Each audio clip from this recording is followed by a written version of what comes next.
Okay, welcome everybody. Good morning. Prahlad wants to join.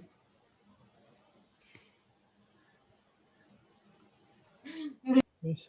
So before we begin with our new topic in electrophoresis, I would like to just ask you if you remember what we did yesterday. I think we started with SDS page. Is it yesterday? Yes, sir. And then we have seen the advantages of doing SDS page. We have seen that the proteins are uniformly negatively charged. Okay, all proteins together in the mixture are negatively charged and they will therefore move towards the positive electrode, and the movement is based upon the molecular weights. We have seen the applications of SDS page. We have seen that because the protein is denatured, we are breaking down the constituent subunits or constituent polypeptides of the protein, and therefore we are able to characterize a protein in terms of the types of polypeptides present, the number of different polypeptides present.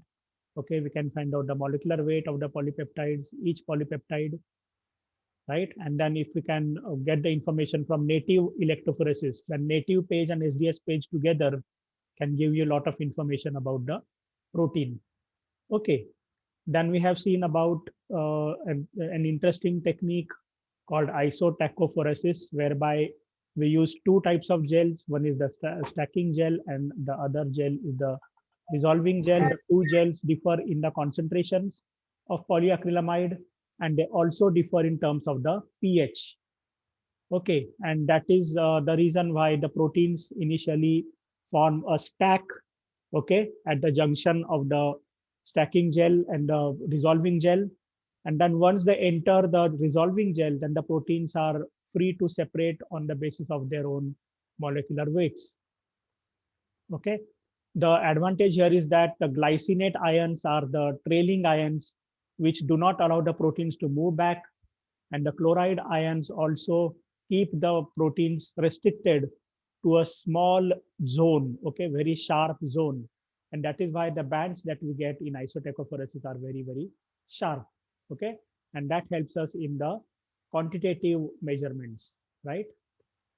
One thing I have not so far talked to you about is about the analytical part, okay. And I think somebody should remind me later when I finish with maybe the you can say capillary electrophoresis, and then we will go for what is do we say the chip microchip based electrophoresis. Okay, so once I finish that if I forget to tell you about the quantitative part, then please do remind me about it, because that is also an important part in electrophoresis, especially the autoradiography and the densitometry experiments.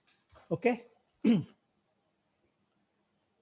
So having seen that, we would go to,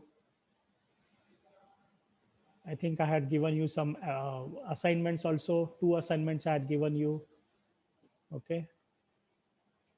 We have seen gradient gel electrophoresis, where there is either a stepwise gradient of the concentration of electrophoresis gel, or there is a continuous gradient. And the idea here is that the proteins will move in the gel, but when they encounter a particular concentration or a particular pore size of the gel, okay, where the protein cannot move ahead, okay, because of the small pore size, the proteins are going to stop then and there. Okay, and that is why again we get very sharp bands in gradient gel electrophoresis. I have described the apparatus which is used for gradient gel electrophoresis, and that just reminds me of something, that when I was teaching in one college in Nasik, okay, I belong to a place called Nasik. Do you know Nasik? Yes, sir. Yes. Okay. Yes, sir. So I was teaching in biotechnology, MSc biotechnology, and there again my students were quite very smart students and very active. So like you, 2 days ago, I think you also told me, you also asked me whether we can perform most of the experiments, and I told you that we are going to concentrate only on the simplest technique is possible to be carried out in our laboratory. Okay, but in that particular college where I was teaching, the students said that we want to learn some new technique, okay, other than the syllabus, what is given in the practical syllabus. And then I told them that, okay, we'll try to do gradient electrophoresis. But then we didn't have this apparatus. So I told the students to go through the company catalogs, okay? And in the catalogs, normally they give the prices for the equipment. And then when we saw the price of the gradient maker, which is used for gradient gel electrophoresis, the price was, I think, about 6,000 rupees. And that price was quite, on the higher side. And the students were definitely. Are we all here again? There was Yes, some sir. problem with the Yes, internet sir. connection. Yes, sir. I thought the meeting ended, but the meeting is still on. Okay. Is everybody there? Okay, we have 20 or 19 participants. Okay. Yes, sir. Continue with my talk, and I should first share my screen with you. Okay. So my students said that this is beyond our, we don't afford to contribute money and get the apparatus. So I said, okay, we'll try to make this apparatus. And it was a simple thing actually. So I just asked them to collect whatever, used tubes or used material was available in the laboratory. And they got for me two such tubular containers. And then somebody in that class was quite creative enough, and I just told him how to attach the two containers together through a small tubing, and he did it, by heating and making holes in the containers. Okay. And then he put a long tube on the other side. Okay. And there was a small, we attached a micropipette tip to the other end of the tube. Okay. So that small drops of the gel, which is mixed up with the high concentration and low concentration gel. Okay. That would just fall into the gel casting apparatus. Okay. So simple thing. And of course we had the magnetic stirrer bars with us. So there was no problem. We had a magnetic stirrer also in the lab, and therefore we could actually make this apparatus in the laboratory. The students made it, interestingly, and we successfully made a gradient. We conducted the gradient electrophoresis analysis. Okay.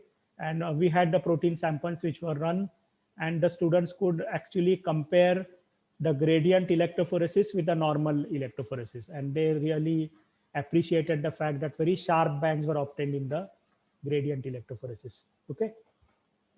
So it all depends upon the students' active interest. If the students are interested and the teachers are actually prepared to go out of the way to teach them something new, okay, demonstrate some new techniques and so on, right? So then, okay, we have already seen preparative electrophoresis, and today we are going to see another interesting technique which is called as isoelectric focusing. Okay, isoelectric focusing. So again, before we continue, we start with this new topic.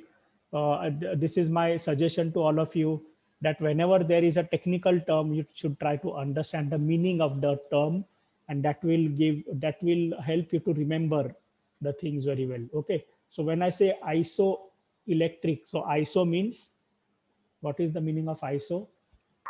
Same. Same. Yes, same. It is same. Okay. And what is electric? You know that is the importance of the electric charge or the electric current. Charge. Yeah. Okay. So now here what we are going to do is we are going to convert the protein. Now proteins, they are charged molecules, isn't it? We know that they have positive charges and they also have negative charges. And therefore they have a certain charge distribution on the surface. Okay. They have a particular molecular size, and therefore there is charge to mass ratio. Some kind of a ratio is there, charge to mass. And every protein will have a different charge to mass, and therefore we are we are capable of separating the proteins in electrophoresis based upon their charge to the mass ratio. Okay. And in other words, I can say that charge to mass ratio is nothing but the electrophoretic mobility of the proteins, right? And electrophoretic mobility itself again depends upon the environment, that is the buffer which is used, the concentration of the ions in the buffer, the viscosity of the buffer, the pH of the buffer, and all such things, isn't it? Now in isoelectric focusing, what we do is we should understand that the protein has both the positive charges and the negative charges. Okay. And then we have already seen that when the protein is kept in a particular buffer, then the pH of the buffer will dictate the charges on the protein. For example, if the buffer pH is higher than the isoelectric point of the protein, then the protein will carry a net negative charge. And if the buffer has a pH which is lower than the isoelectric point of the protein, then the protein will carry a net positive charge.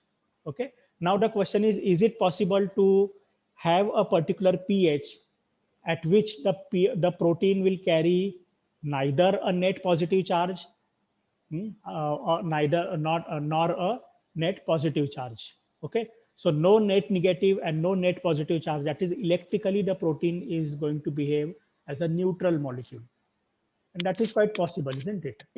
So here what we are going to do is we will try to adjust the pH in such a way that for every protein in the sample, we are going to make the pH in such a way that the protein will carry a net neutral charge or zero charge. Is it okay?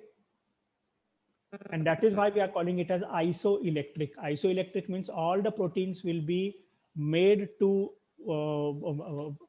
carry no charge. Okay, so we'll make them neutral. And then when the proteins are neutral, can you imagine what will happen in electrophoresis? Electrophoresis basically is the movement of the particles based on the charges. Based on the charges. Okay, but now we are making the proteins neutral. So what will happen? There will be no any movement. Yes, there will be no movement. In And other words, separation. why there will be separation? There will be no separation. There will be no separation. No separation. Okay, okay. Because I'm telling you only half of the story, isn't it? I'm only telling you that the proteins are made neutral, and when the proteins are made neutral, they will stop at a particular place. Okay. Now, what actually we are going to do in isoelectric focusing is like this: that like we have seen the concentration gradient in the earlier part, isn't it? In the earlier technique, gradient electrophoresis, we have used a concentration gradient on the gel. Okay. Yes, sir. Because of that, the proteins of a particular molecular weight could not move ahead. Do you remember that? Proteins of a particular molecular weight, which was higher than the pore size of the gel. Okay, those proteins which actually stopped in the way, but could not move ahead. Now, in this particular technique, what we are going to do is we are going to make a pH gradient. Okay, so along the gel, okay, along the length of the gel, okay, we are going to make a pH gradient. So starting, say, from a negative side, okay, negative pH, from a low pH, okay, say pH 1 or pH 2, to maybe say pH up to 10 or pH 12, or even pH 14 for that matter. Okay, so we are going to make maybe either a stepwise gradient or maybe a continuous gradient, like we have seen in the concentration based gradient, right? So we have a gradient of the pH all along the gel, okay, from one end of the gel to the other end of the gel. Are you getting my point? So now on this pH gradient that we are making, what we are going to do is we will place the sample at the center of the gel. Okay, neither towards the negative electrode nor towards the positive electrode. Okay, now when we place the sample at the center, the sample is going to contain different proteins, and different proteins are going to carry different charges. Okay, now when we start the electric current, then what will happen? The positively charged molecules will start moving towards the negative electrode, and the negatively charged molecules will start moving towards the positive electrode. Is it right? Yes? Yes, sir. Okay. Yes, sir. Now just imagine what is going to happen. Now the gel we have is not a normal gel. Now this gel is having a pH gradient. Okay, from a low pH at one end to a high pH at the other end, we are having a pH gradient. Okay, the proteins are placed at the center. The proteins are going to move either towards the negative terminal or towards the positive terminal.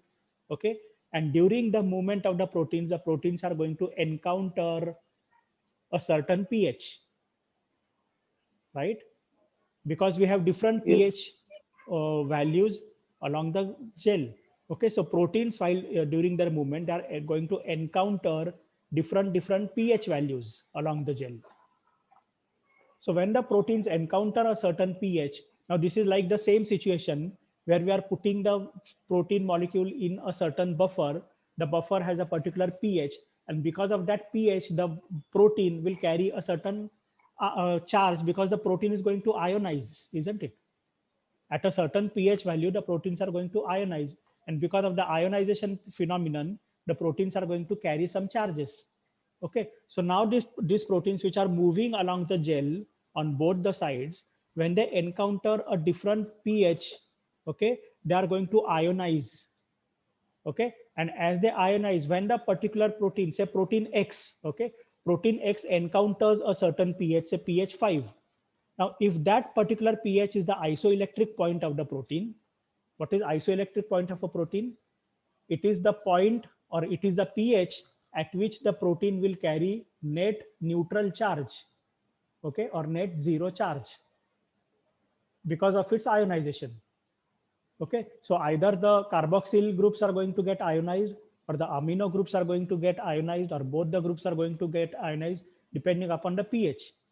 Okay, so when they encounter a particular pH along the gradient, the proteins are going to ionize in such a way that at a particular pH value, they will carry a net neutral charge. And when they encounter that kind of a pH, the movement of the protein is going to stop, because you told me that the proteins will stop when they are neutral. Okay, so even if you are applying the electric current, because the protein doesn't have any charge, a particular protein will stop in its way at a particular point along the gradient. Is it okay?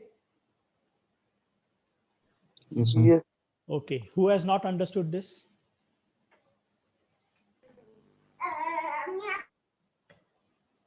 मी मराठीतनं बोलणं खूप कमी केलेलं आहे आता. हा, hello yes sir एकदा परत repeat करता का प्लीज येस गजानन. ते कनेक्शन प्रॉब्लेम थोडं कळालं No नाही problem, absolutely no problem. I can understand. And do you want me to talk in Yes. Marathi or English? Sir काही प्रॉब्लेम नाही सर मराठी हिंदी इंग्लिश मराठीत तुला I प्रॉब्लेम will नाही, मला understand पण it. प्रॉब्लेम नाही. पण काय माहिती का, the paper that we are going to attempt in the exam is going to be in English. नाही sir English Okay, so I'm trying sir, to no I'm trying to avoid Marathi as much as possible. Okay, because everybody should be comfortable sir. in English, because you are going to attempt your papers in yes I will understand it. Yes. Okay, no problem. Okay, so here what we are doing actually is we have a gel strip. Okay, we have a gel strip which is placed in the electrophoretic apparatus.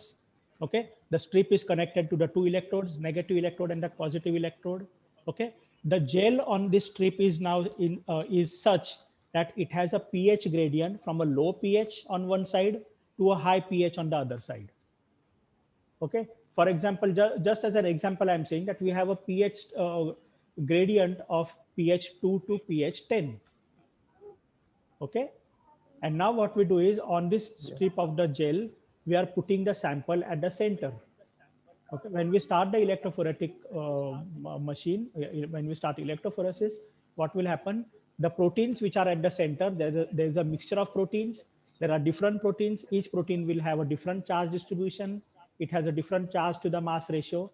Okay, so these different proteins are going to separate. Okay, they are going to move along the two different towards the two different electrodes, depending upon whether the proteins are negatively charged or whether they are positively charged.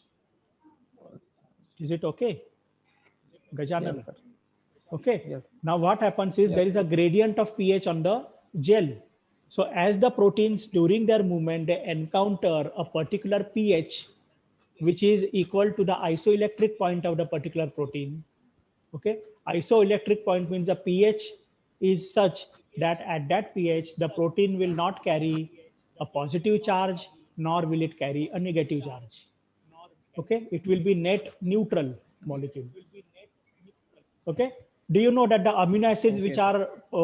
which are the parts of the protein? Okay, the proteins are made up of amino acids. Okay, and amino acids are called as Zwitter Yes, sir. ions. Do you know what is a Zwitter ion? Dual Gajan? in nature. Huh? So both positive and negative We can charges be are there having in both. azoternite. Yes, yes. Okay, both positive and negative Both charges. same. Okay, Yes. and because the amino acids have both positive and negative charges, the protein of which is itself made up of amino acid, the protein itself also has positive charges and negative charges. Okay, I have 10 minutes remaining for Yes. this meeting. So after 10 minutes, do not panic. You just wait at your place, and then I'll immediately within 2 to 3 minutes I'll start the meeting once again. Okay, I want to complete at least 1 or 2 techniques today, so that the remaining part can be completed in the next week. Okay. So because the proteins have both these charges, the proteins are going to move either toward the positive terminal or the negative electrode. Okay, and during the movement, the protein will encounter a particular pH value. If that pH value is the isoelectric point of the protein, then the protein, because of its ionization or because of the ionization of the amino acids, okay, or the charge groups on the amino acid, at a particular pH, the protein will carry a net neutral charge, okay, because of ionization. Now it will neither be positively charged nor it will be negatively charged, and therefore the movement of the protein will actually stop at that particular place. It will neither move ahead or it will not move behind. It will move at one precise location on the gel. Gajanan, are you getting? Yes. Yes, sir. Yes. Okay. So because the movement of the protein will neither be forward nor it will be backward, and therefore it will form actually a very, very sharp band in the gel. Okay, so that is basically the principle of isoelectric focusing. Now probably you will have a question that how the pH gradient is made. Okay, and the thing is not very difficult to understand. The gel itself, which is made up of polyacrylamide, okay, within this gel they put what are called as ampholites. Okay, have you heard this word anytime? Ampholite. Yeah, I'm highlighting this one here on the slide. Okay, ampholite. Ampholite is a synthetic amino acid. Okay, just we have the natural amino acid. There are 20 amino acids. You know that, isn't it? So these are synthetic amino acids, and the synthetic amino acids are made in such a way. Now this is a mixture of different types of ampholites together. So it's a cocktail. Okay, cocktail is a mixture of different amino acids, and these different amino acids have different kind of charges on them. Okay, so now this mixture of amino acids, when it is added to the electrophoretic gel, okay, and then what we do is when we put the gel strip is put in the electrophoretic apparatus, and then when we start the electric current initially before the electrophoresis, mind well, before adding the sample, we start the electrophoresis unit, and when we start the electrophoretic unit, these ampholites which are present in the gel, they are free to actually move about. Okay, the gel concentration is low actually, and therefore the ampholites move along the gel, and they will occupy a particular position on the gel, which is the isoelectric point for that synthetic amino acid itself. Okay, so they will form distinct zones on the gel.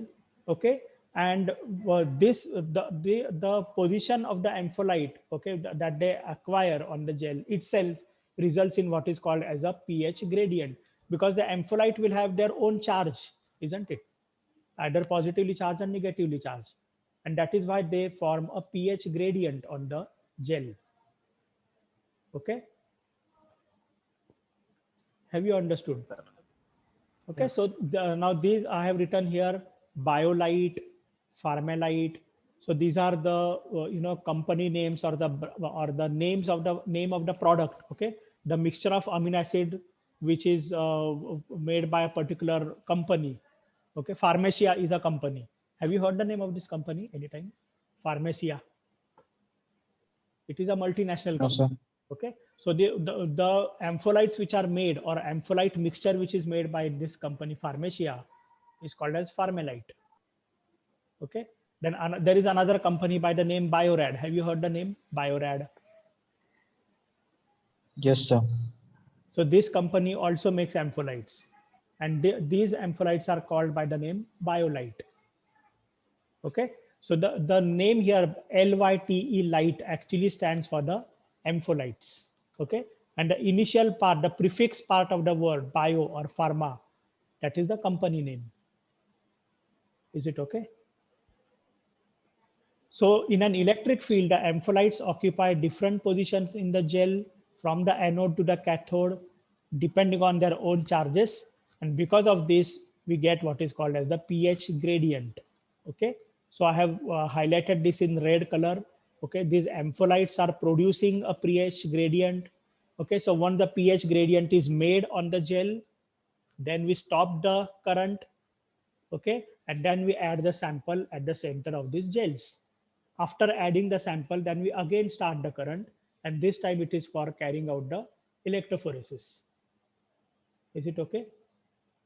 So in this technique, we are putting the current on two times. Okay, first time we put the current on to make the pH gradient, and the next time we put the current on to actually do the electrophoresis. Okay, then another thing which I should tell you, that these pH gradients or these gel strips are available in the market. They are ready made. Okay, so you in the laboratory we are never going to make the gel containing ampholites. The gel is already available ready made. Okay,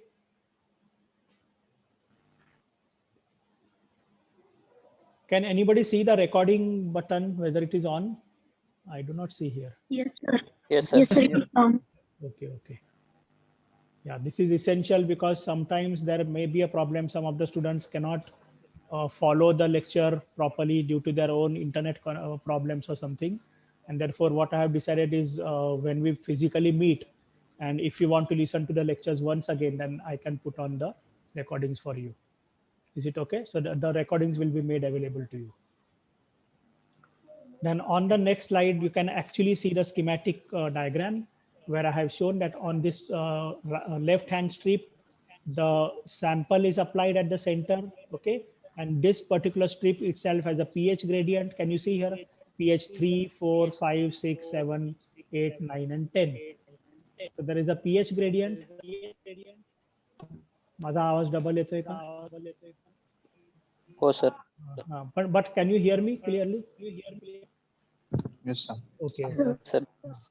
I think the internet connection at my end is little unstable.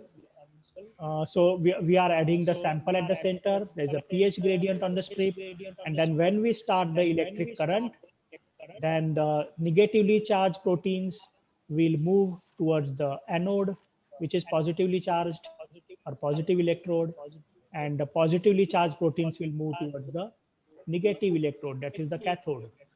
Okay, they will move towards these different ends, but when they encounter a particular pH, for example, you see the yellow band here. Okay, that is the isoelectric point for this protein B. Okay, so at this particular zone or at this particular isoelectric point, the yellow colored proteins or protein B are all going to actually stop there. They will neither move forward or nor they will move backward, and they will form a very, very sharp band here at this place. Okay, look at the green colored protein. The isoelectric point for this protein is here. Okay, for protein C, and therefore these proteins will form a band here, a very clear and distinct band here. Similarly for the red color protein. Now these proteins are positively charged, so they are moving towards the negative electrode, and in their journey, whenever they encounter the isoelectric point, at that particular place, the proteins are going to stop in their movement, and therefore they will form a very sharp band. Okay. Yes, sir. Maybe you are interested in actually knowing how the strip looks like. So I have this particular image for you. I'll expand it, and you will see that this is the kind of strip which is placed in the apparatus. The apparatus itself has different, there are grooves actually, or tiny trays are there, and within each tray or groove, the strips are put. Okay, can you count here? 1, 2, 3, 4, 5, 6, 7, 8, 9, 10, 11, 12 grooves are there. So you can put 12 strips here. This is how the strip is inserted or removed. Okay, and then the electrophoresis, there is a buffer in this groove. Okay? The strips are actually immersed in the buffer, right? And then each groove has connected to the positive and electrodes